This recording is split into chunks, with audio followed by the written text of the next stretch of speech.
D'ordinaire, ces ouvriers du textile travaillent le coton, la soie ou la laine.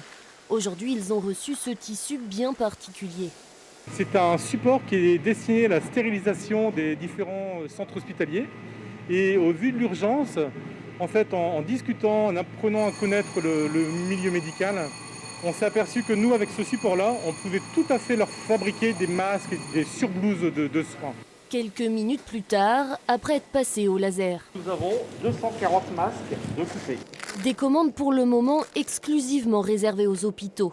Avec les annonces du président de la République hier soir, le port du masque risque d'être imposé à tous les citoyens dans certains lieux publics.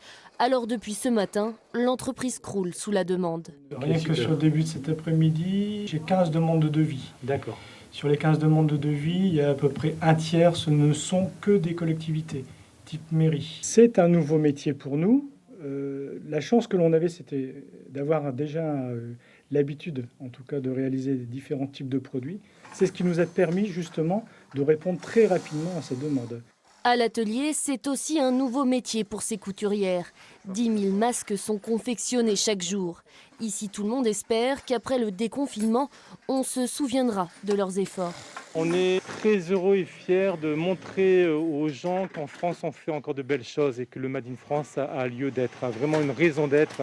On souhaite vraiment, encore une fois, qu'on ne nous oubliera pas, que nos dirigeants, le gouvernement se dira « en France, on sait faire des choses, il faut absolument les garder en France ».